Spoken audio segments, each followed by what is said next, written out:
Talana, always a pleasure. I see you've brought your pet. Greetings, Sunhawk. I hereby sponsor Aloy of the Nora for membership in the Hunter's Lodge. No. Look at her. She's lowborn, a savage. This is beneath even you, Talana. She has fulfilled the requirements, and Sun King Avad decreed the Lodge should be open to all. Would you like to take it up with him? The word of the Sun King is indeed law. Even though it would bring ruin to the Lodge, so be it. Do you, Aloy of the Nora, pledge to act rightly and nobly when in service to the Lodge all the days to follow? I do. Members of the Lodge, even though Tarkus is barely cold, I present to you Aloy of the Nora. Member and Thrush, what say you all? To the hunt! Sponsoring an outlander. While you make meaningless gestures, I'll be finding Red Maw. This is a good day.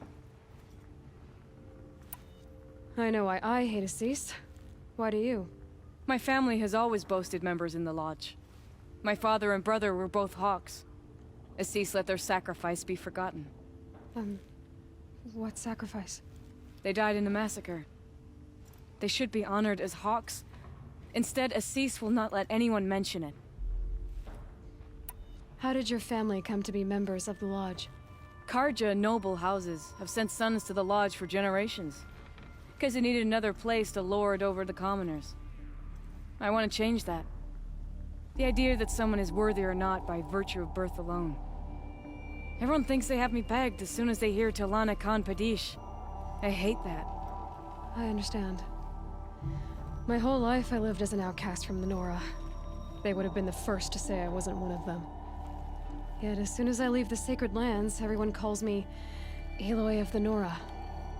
It should be Aloy despite the Nora. I didn't know. I'll remember that. What happened in the massacre? King Duran's paranoia knew no bounds. He sent thousands of innocents to die in the Sun Ring. When the Hawks of the Lodge called for him to stop the slaughter, he threw them in the ring too.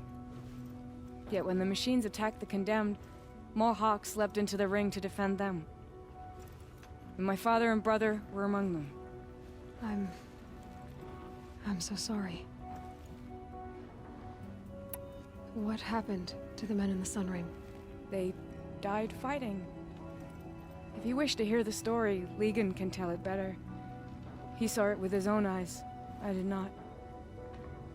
The morning of the massacre, my father told me to meet him outside the city. He told me they were planning an escape. I waited for hours until a message came from my father. I had to leave the city. So I fled when I should have fought by his side. He didn't want you to die with them. Nor would he want their names forgotten. Especially by the man who benefited most from their deaths, Assis.